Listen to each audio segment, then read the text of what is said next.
back to the channel. It's your girl Nelly B, and I have a special guest with me today. Hey, I'm back. Yeah, she's back. My girl Gabby. She came last season when we did some Married at First Sight videos. You probably saw her in my birthday vlog, some of my other videos, but it's my girl Gabby. We've been trying to make this happen all season. Girl. Okay, to get into the tea. We've been trying to get Chris together all season. I've been over here yelling at the screen when I see her videos. But yes, my girl Gabby, she also has a YouTube channel. I do. Okay, so make sure you follow her, The Gift of Gabby. She is going to be the pinned comment below, and I'm gonna put her information right here. Okay, content on the way. Follow me. Right? Yes. All right, so let's get into this episode.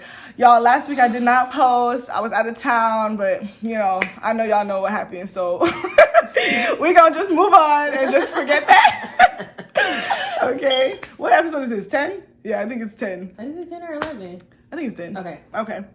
But anyways, so we're going to get into these couples. This week, Dr. Viviana finally made an appearance. You know, we've been seeing these experts, so... They are guests. They make guest appearances. Exactly. It's not their show anymore. It's not their show. Like, they just come and go as they're pleased. But, you know, Dr. Viviana is the sex therapist or the relationship person.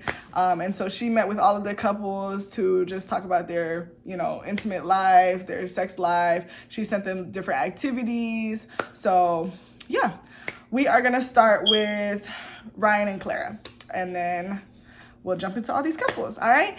If you're new to the channel, go ahead and like, comment, and subscribe. Welcome to the family. Stick around, okay? And we'll get into the video. Okay, so Ryan and Clara. So first, they did their little activity. Dr. Viviana sent them some questions. She tried to stir the pot. She sent them the question. The first question was like, how can we make our sex life better? Ryan is like, trust, communication. Clara's like, can we just have it? Can we just do the sex? My thing with Ryan is like, he can't even answer the questions. Like he making everything such a big deal. Like he don't want to say anything. He just starts laughing. Like, I mean, I get, like, it's uncomfortable, but I hope that you're at least sharing these responses with her, but I don't think he is. Like, he doesn't want to talk about any of those things at all. And I'm like, you're trying to look good in front of TV, or, like, what is the goal for that? I don't know. Yeah, I don't know either. I don't really understand what's up with Ryan. I think that Dr. Viviana had a valid question when she asked if she thought that he was a virgin still. No, I didn't think I think that obviously he's not, but then again, it's not so obvious. I don't know. I mean, there's a stereotype that comes with virginity and like, oh, well, they're more conservative than, you know, and not everyone is like that as a virgin, right? Or not everybody is like, you know, the opposite, even though they have sex. But it's like Ryan... he seems to put a lot of weight on it, and maybe he's not a virgin, but he only did it with one person or something. You know what I'm saying? Maybe it's been a while for him. Yeah. You know, and I think he should disclose that information if that's the case. But I didn't like how Dr. Viviana. Well, I do think it's a valid situation. She was being messy. She was being messy. I think it's valid though. If Clara has needs and you're her husband, then you should be aiming to fulfill those, you know, sexual needs. But I'm like, would she say that to a woman though? I don't think so. Exactly. It's the double standard for me. It is a double standard. Because it's 3 weeks in. And you only have 6 weeks.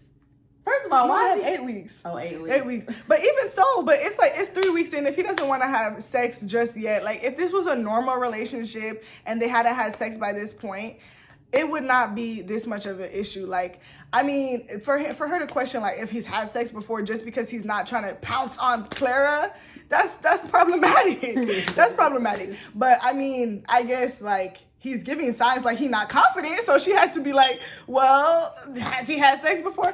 But I just think it was kind of messy. But my thing is, so Clara said that her last relationship, she was in it for 3 years, and they only had sex 3 times a year. They didn't start out that way, though, Arnell. How do we know that, though? How do we know? But the thing about it is, you mad 3 weeks in, but you stayed with somebody for 3 years. But the reason why it bothers her is because it bothered her in the last... And a lot of people will deal with something in a relationship, and when they get to the next one, they be like, it ain't no way That's true. It ain't no way I'm doing that again. And that's what true. Clara said. Yeah. Clara said it ain't no way. Okay? But it's just so early for her to be saying ain't no way when, like, like, it's just, they're still, I mean, okay, he's definitely going too slow, but I think that, like, I don't know. She clearly has other problems to confront, too, because, you know, she's saying that, like, she's never had, that's what I want to talk about. yes, okay, she's never had sex with an emotional bond. It's always just been just sex for her.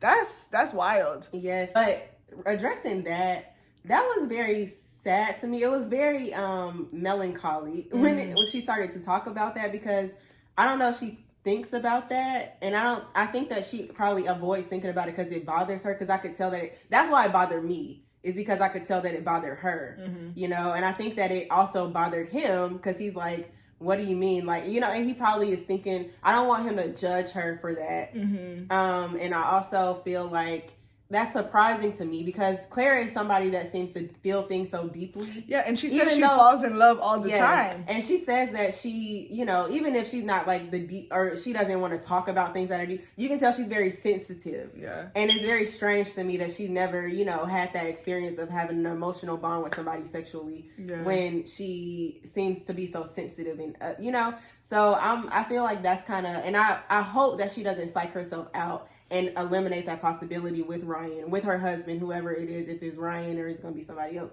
But, like, you know, I hope that she doesn't, like, just shut that part of herself off for good. Yeah. Because it's been shut down for so long. Right. You know? Do you think Ryan can be, like, could wake it up with her, or? Ryan don't seem like he awoke himself. In a lot of ways, like, Ryan is very somber and like subdued. He's very reserved, doesn't want to be vulnerable. Yeah, so I don't know if that's the kind of person that you open up to, because he seems so rigid. All right, so Virginia and Erik. So they started off talking about the password thing, like how if they want to share passwords, they basically gave all of America all of their passwords. Go watch it so you can still Virginia's stuff. Social identity. You know, she said she gave all the passwords to everything. So I'm like, you gonna say this right in front of the cameras? Are you dumb? I don't feel privileged anymore as your spouse, because you telling the whole world. Right? Yeah.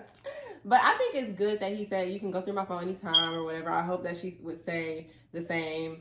I think that that's necessary for marriage. I don't think you should snoop. I don't think you should be checking. Yeah. But, like, it should never be a problem for you to just pick up their phone and use it if you need to. Yeah, so. Most definitely. And then they were talking about how, like, when they do spend time together, that they want to keep everything all good and light, because, you know, they don't want to talk about their heavy issues. They want to spare each other's feelings and stuff. Yes, and I think that that's very insightful of them to recognize that, because some people will go on like that for a long time, and then it just wears on you because you're carrying all this invisible baggage. Yeah. And sooner or later it becomes visible. Yeah. And you're like, this is a problem and I really want to speak about it, you know? And I like that they recognize, and she recognized that. And people, you know, have called her immature and not ready and stuff. But I think that's a very, like, mature thing for her to recognize. Yeah. Because it's like, yeah, that is a problem. And you do need to address that sooner than later. But I don't like how, you know, when she was talking about how she doesn't know she wants kids. I'm glad that they got to that in the end, and we'll get to that. But I didn't like how he said, talk about it for what or whatever. Because sometimes you need to talk about things. And then a lot of times as women, we want to talk about things, even if it's not just to resolve it, even if it's not to just come up with a solution. We want to know that you understand us and you are empathizing with us. And that's the thing with Erik. He doesn't talk. Like, he's very much like, well, this is how I feel about the issue. How do you feel? And then if it's not what I feel. It's like a checklist. Yeah. Maybe it's not a checklist. It's a journey. Okay? It's a conversation. Like, you talk, I talk, and we understand each other. And if we have to agree to disagree at some point, we do. But it needs to be a continual thing. And, like, that's what marriage is supposed to be like. Yeah. It's not supposed to be speed dating. Well, I feel like this and you feel like that. Okay. Done. Like, yeah.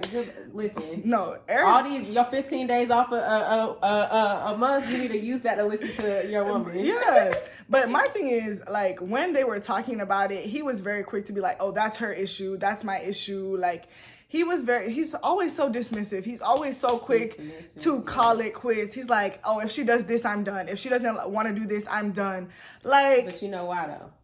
Why? I feel like Erik has been hurt before and he's fed up. Yeah. And you can tell, because he's such a sensitive person, that he becomes defensive. And you can tell he is very, like, capable. He is very loving.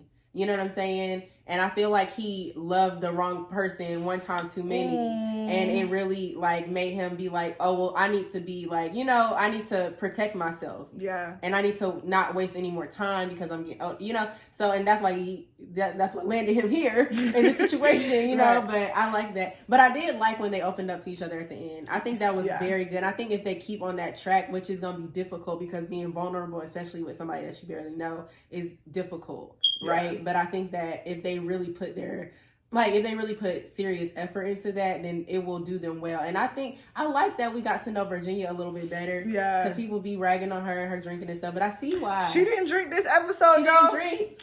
This is the first one. But when she do drink, I can see a little bit of it probably being something to do with, you know, self-medicating. Yeah. Because she's truly in pain about her parents still to this day. Yeah. So. Yeah, my thing about Erik too in this episode, when he was like, you know, she cares about these issues, I don't feel this strongly as, you know, she does, and I think that's going to be a problem. And then he was like, oh, I don't think that these things should affect our normal relationship. And it's like the privilege that you have to say that type of thing. You don't have to care about the issues that Virginia has probably seen firsthand, like divorce or like, you know, the pro-gay marriage and pro-choice. Like, you know, he obviously seems like he's on the very conservative side. And she did come from that, but life has, you know, shown her other things. And those things are things she cares about. And I'm not saying you have to agree with her on every single thing, but he almost doesn't even seem open-minded and respectful towards it either. Mm-hmm. And that's going to be problematic. Mm-hmm. Nobody's saying you got to change, you know, each other's minds, but like, she's just trying to express that it's important to her. And you're literally coming from a place of privilege. Right. It's like he has limits to his open-mindedness. He's just very limited. Mm-hmm. You know what I'm saying? It's like, well, this is Erik's box. Okay, and like you can bring that thing in here for a minute, but it's gonna jump right back out. Yes, right? 'Cause this is Erik's life. Okay, yeah. So get it right, Virginia. Don't be thinking that you're gonna come in. Yeah, you know, and I don't like that. Yeah, he's very like, that's my issue. This is this. Yeah, he's not open. Controlling. He's doing too much. Mm-hmm. Doing too much. Erik has been cheated on. Now I want to know which one of y'all was it. No, honestly, because that's not cool. And then for him to not cheat also, and I really believe that he didn't. Yeah. You know what I'm saying? I don't think he would be lying. That's really sad. And, you know, that's the problem. That's the problem. That's the problem. Yeah, so he's kind of like, but this is the thing. He's like trying to avoid the outcome so much that it's happening. Right into it. It's going to keep happening because, you know, and I'm not saying it's his fault or anything like that, but like, he's trying to control a lot of different things in his relationships, I can tell, and like, that is probably what's leading people to stray. They shouldn't do that, but those are like, but it's battle wounds. So he probably was very naive the first time, and then he was like, okay, let me be more defensive the second time, and then, you know, it might not have happened then, but it happened, you know. So he's very, and that makes sense though about the friend thing and why he's so insecure. Not insecure.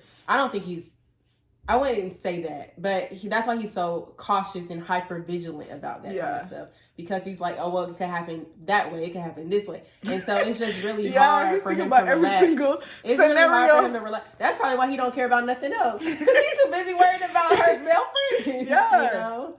Like, so that's Erik for you. But hopefully I think that she needs reassurance because you just said something like that. Yeah. But I think he needs reassurance too. Yeah. And I don't think she gives enough of that. It's like, well, are you okay with me texting my guy friends? Like, it's like, okay, say that, but follow up with, you know what, like, you're my best friend. Or, you know, not yet, but you know what I'm saying? I would rather talk to you, but you know what I'm saying? Something that's like, listen, I want us to be friends with my friends. Like, I want, you know, you to feel comfortable. What do you think I could do? She's like, well, is it okay if I do this? Okay, good. I'm glad that you okay with it, but you don't care that he's comfortable with it. Mm-hmm. You care that he's not going to bother you about it. Yeah. And I feel like you need to take that consideration for your spouse. Mm-hmm. Yeah, similarly, I think that she needs words of affirmation too, because just what she shared about with her parents, how she was talking at the end about like how she's scared it's not always going to be like this. Like, I think they both need to do a better job of just reassuring one another that they're, you know, that they're serious about one another, that they really want this to work, that they're committed. And that's what I don't like about Erik, because he flings the commitment here and there. Yeah, but like he be taking it so seriously, and then he be like, "Oh, I'm done if you like don't say that." Yeah. I don't like when people throw around divorce as an option. Yeah. It's one and thing she if has you abandonment have to. issues. Right. It's like, sir, why you do all this if you trying to, it's like, don't, I need him to be more, I need both of them to be a little bit more like considerate. Yeah. And he needs to be a little bit more vulnerable and like just go with the flow. Live. Yeah. Don't just go through all the checklists of life. Live. So. All right, so Briana and Vincent, or Brincent as I affectionately called him. So they had their meeting with Dr. Viviana. Vincent was talking about, like, this is exactly what I asked for, like somebody playful, but you don't know how to play though. Well, but you play too much. Yeah, Briana, you play too exactly. Like, come on. So he knew he was wrong for that whole salsa incident. I'm glad he apologized. I'm glad they got to talk about, the issues with them. I mean, it's not heavy issues, but, Dr. Viviana was like... heavy as they make them, though. Yeah. Mm-hmm. Dr. Viviana was like, Vincent's trying to be all smooth and impress her. And it's like, just be yourself. I think he's, like, so scared. And that's why he's like, I watch what I say about, like, I watch my words around her and stuff. And it's like, just... she's going to find out your insecurities and all of that eventually. Like, you don't have to just show it now in the 8 weeks versus later, right. So, yeah, I don't know. I hope he can just get out of his head. Mm-hmm. I think that that's all valid. But also, something somebody else said in another review made me think about this. And it's that he's on the world stage right now. As well as trying to impress her, he probably wants to come off another way to the rest of the world as well. Mm. So with the whole salsa lesson thing, it's like, it's embarrassing, if you're around someone. But then, yes, that's another thing. It's like that, but it's also like, dang, like everybody's gonna see me mess up this dance. And I feel like it's another pressure that we as the viewers don't really think about as much, but also he needs to grow up and stop letting that get the best of him. Yeah. Because it happens. Like, I'm very sensitive too. You can get sensitive and get offended over little things or get, like in your head about things, but you have to recognize that you have to stop that. Okay, because it's not helping you or anybody around you. Yeah. And I love when Pastor Cal said, I don't know if it was about this couple or another couple, but it's like, you don't have to change. You shouldn't change yourself. It was Haley and Jacob, but it was, you don't have to change for your spouse. You should be yourself 100%. No, because you're not 100% perfect. You're not 100% mature. You're not 100%, benevolent. You're not 100% good. So your spouse is there to show you a mirror of yourself and what you do need to change. And that's something that he needs to change, and he needs to recognize that. And hopefully he does it in time enough, to where it doesn't put a huge barrier of like, touchy-feeliness. I mean, not touchy-feely, but touchiness between him and Briana. Mm-hmm. He needs to nip it in the bud, Yeah. And I like that she's being patient with him and stuff, but I hope that she doesn't shut down, because somebody else said this about her, and they're like, I think that she likes him and stuff, but it's like she's not as comfortable because she's walking on eggshells around him. Yeah. And I hope that doesn't become their dynamic. And he was like, yeah, she's like, watching what she says. I'm not delicate though, but you are though. But you're not delicate. Yeah, exactly. But I mean, I think that Vincent should be proud of himself. Like, the fact that you got your business, you did all of this with no degree. It didn't occur to any of us that he shouldn't be. Yeah, you know what I'm saying? Exactly. Like I think that, stand by what you do, stand by what you've done, and like, be proud of yourself. And nobody's making you feel bad about your life or anything like that, or that you're not smart or anything like that. So yeah, I think they'll be fine. Right. And I hope they can open up to each other to where it's like she can say, well, it makes me uncomfortable when you do that, and I was kind of disappointed that you didn't take this the right way.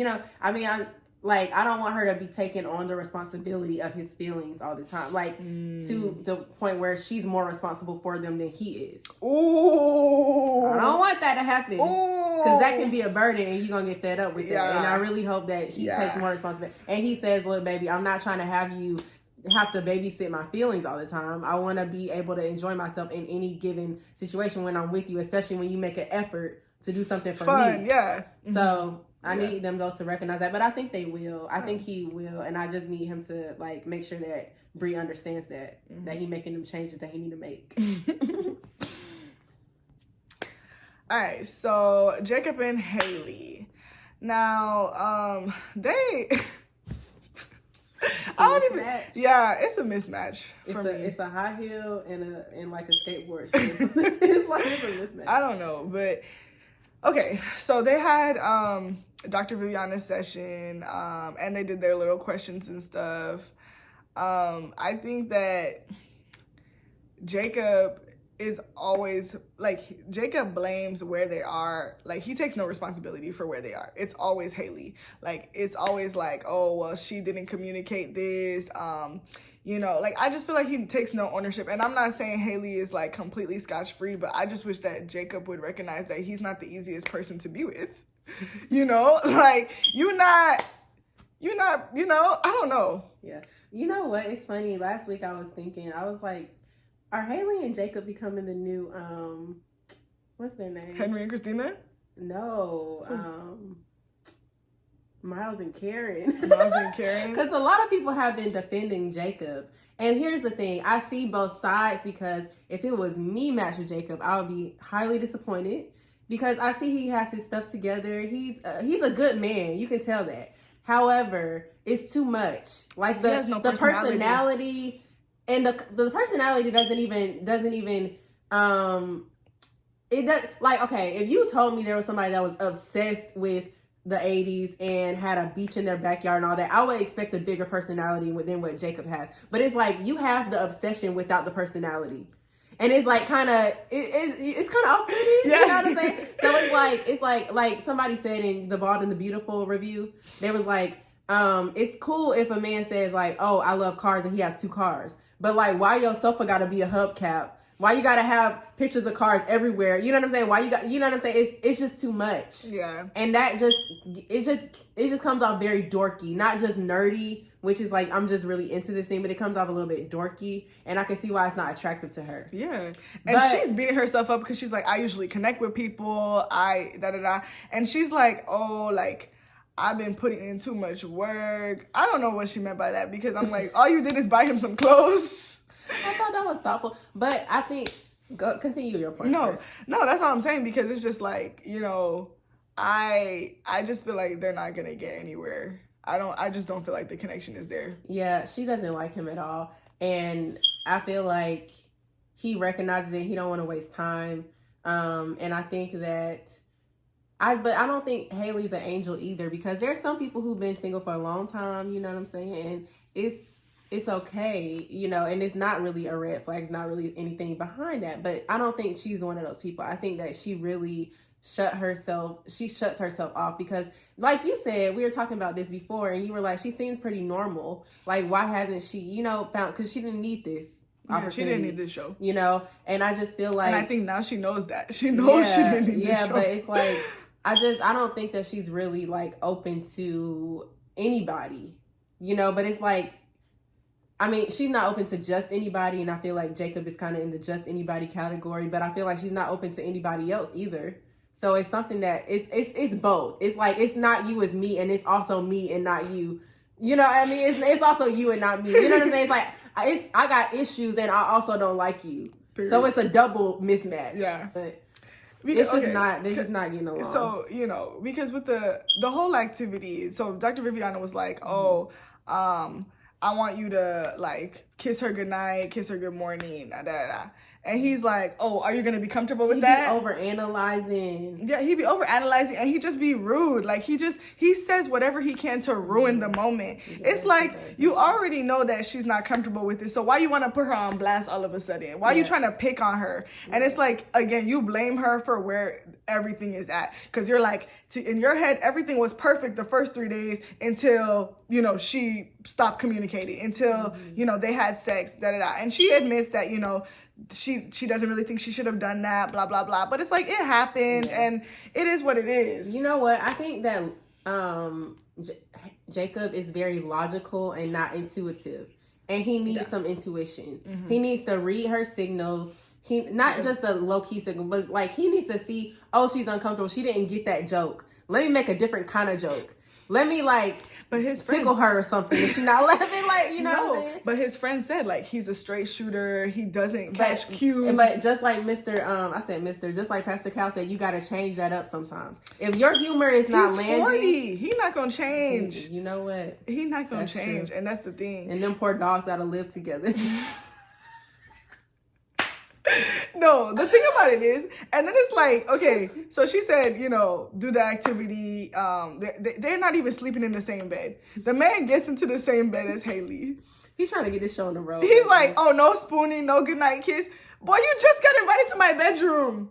You just got invited. Why are you trying to do too much? Both of them, he going too fast. She going too slow. They just in two different, like, they're just not it. This is not happening. Yeah. So.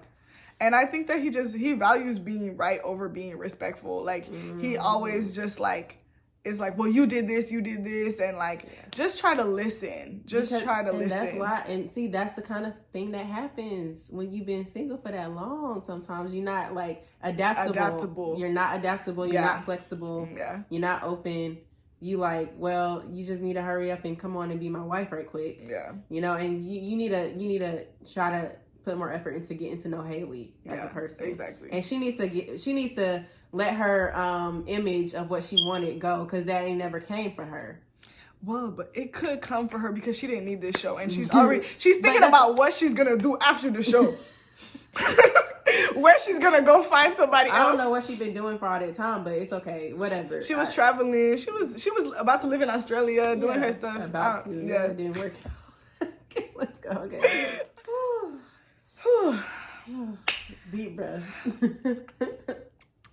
All right, y'all. Let's wrap it up with Chris and Paige. Every time I have to do these people, I literally get like my energy gets down, because it's just like, why are we being subjected to this?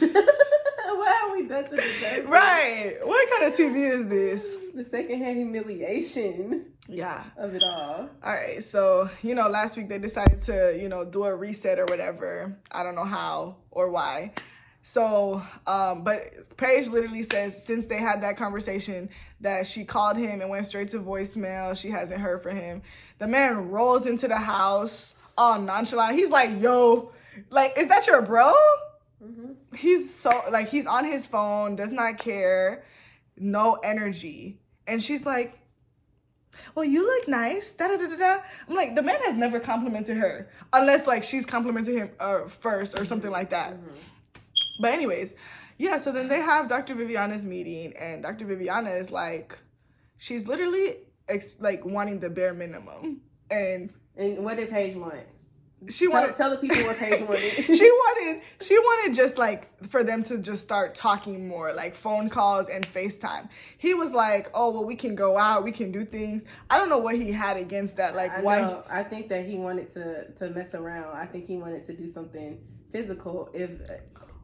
So he's like, oh yeah, we can, because I was waiting for him to say, oh, we can, cook together, we can do something around the house, but he was like, oh, we can go out to a restaurant. He want what he want. Oh, he wants to see her in person because you think he's trying to sleep with her again. Yeah, he's just trying to sleep with her. Please, come on now. Okay. Because it's like you don't have any genuine, you don't want to get to know her. Yeah. You don't care about how she feels. Right, and you just want to sleep with her. FaceTime would require that. Not on Sunday, because he got an engagement on Sunday. Yeah, talking about he had a conflict on Sunday, so I mean, he don't need you then. But he just want to see you when he feels like it. Yeah. He doesn't want to invest anything into you. So, Paige, sweetheart. Anyway, you finish first. No, I have nothing to say. I mean, Paige, we can log off now because I'm finna get you together. The thing about it is, it's just the fact that she has to initiate everything. She's making the plan. She's praying over the food, which I'm happy because, Chris's spirit is not right. So I don't want him praying over no food. I'm about to drop dead. We all gonna over that food. You know what I'm saying? It's going to be poison. At the end of the day, but he doesn't do anything. He can't prepare a Bible study. doesn't do anything, and you're still like, I made vows, I'm gonna be a supportive wife. It's two people in a marriage. You're literally by yourself. Yeah. And the man said, oh, I can't do anything if my heart is not in it. The man has said in so many words that he doesn't like you. He doesn't like you. He doesn't want you. He said he doesn't want to feel pressured. But this is the thing about that, though. Let me get hold on. No, he's saying he doesn't want to be pressured, but just say you don't want to be with her. You know what I'm saying? It's not that because you can't really, and this is the thing about people, okay, men, you know what I'm saying? You can pressure them, but if they want it, then they're gonna accept the pressure. Not even, you don't have to do it too much, but it's like the pressure is on. Yeah, they'll want to rise to the occasion to please you. But if he, is feeling pressure and like stuck with you, that's not a good place to be, and that's not what you deserve, especially as a newlywed wife to someone. Yeah. And the thing is, it's so funny to me when people are like, oh, I'm so proud of her, she's done. I knew she wasn't done. Yeah. Because people like her ain't never gonna be done. Yikes. They be out here 65 years old doing the same stuff that Paige is doing. And I hope Paige goes a different route. And I hopefully she watches these videos and stuff and she, gets some kind of confidence about herself. But she doesn't have it. And she's gonna continue going back to that same trash. Like it says in the Bible, a dog returning to their same vomit. You know what I'm saying? It's some verse in the Bible, but it's like, you know what I'm saying? That's what y'all need to be reading. If y'all reading anything. Right. Because it's like you're just going to let him do whatever you want. And I feel like, honestly, what a lot of people with low self-esteem like Paige has, it's like the worse they're treated, the more they want the good treatment, or the more they want to prove that the person will change. It's like, because it's like the higher, the more you suffer through something, the better it feels when it's over. You see what I'm saying? It's like she wants to prove that after all the disrespect, like he finally loves me. But that day is never going to come. And even if it came, it wouldn't be worth it. Yeah. It wouldn't be worth the treacherous journey that you had with him so far if it finally did come one day. Yeah. And so she needs to realize that and go. Because he's not going to leave. He's going to continue to come for the opportunity, just because he's a narcissist, most likely. He likes to be worshipped by you. So he's going to continue to come and soak up all the ego strokes that you give him. Yeah. So stop giving it to him. Yeah. And you don't need to talk about it with him. You don't need to get closure. It's not healthy for you, so you need to go. Yeah. And so what about the Benz? The Benz. So he sat there and told her he brought his baby mom's Mercedes. A Mercedes? A brand new Benz. And I mean, okay. Wait. What the issue that I was having was that I was like, because he said she don't drive and she be on Uber and all this. Okay, but I thought that he would say, oh, he got her like a free pass for Uber or something for the year. Well, how she don't drive but you got her a car? I don't. Yeah. It's like, oh, well, she only drives Mercedes though. But she can manage her trauma if she has a nice expensive car to drive, right? Yeah, that's true. Boy. He should have got her a personal driver. Yeah. He gonna be the personal driver though, so it's no problem. Oh, true. Paige probably gonna be the personal. Oh my God, no. No, that's true. Paige would do it though. That's the sad part. She would probably. Like, oh yeah, let me help out because I'm okay with being a bonus parent and I'm okay with driving the baby moms around. Oh, child, that is so. No, this is crazy. That was a mess. This is crazy. That was really a mess. Yo, it's the fact that the girl sat there and said, oh, I'm not in the business of wasting anybody's time. You're in the business of wasting your own time, sis. The CEO of wasting her own time. Like, are you Nobody sick? has to waste your time, ma'am. Yeah. It's not even you. It's already wasted. You already wasted it yourself. Girl. This is crazy. And then I have to keep reminding myself that this is only 3 weeks of her life. Yeah. But this is a lifestyle for her though. That's what we have to recognize. Yeah. She's been doing this. You don't wake up one day at 26, at 7, however old she is, and just start letting people treat you like trash off the street and spit on you in your face, basically. Yeah. You know what I'm saying? And then be okay with it and be docile and submissive to a person like that. Yeah. Or attempt to, because he ain't even leading you to be submissive to him. You know what I'm saying? It's like, it doesn't happen overnight. This is something that she's been struggling with her whole life, and I just hope that she gets the help that she needs, child. Yeah. So. All right, guys. Thank you guys for watching this video. Give it a like, comment, and subscribe. We're almost at the midpoint of the season, so, you know, comment below. What do you guys think about your predictions, like, that you made in the beginning? Do you think that y'all are, you know, right? Do you think you want to change your mind? Anything like that? All right, and we will see you here same time next week. Yes. Okay? Bye. Bye.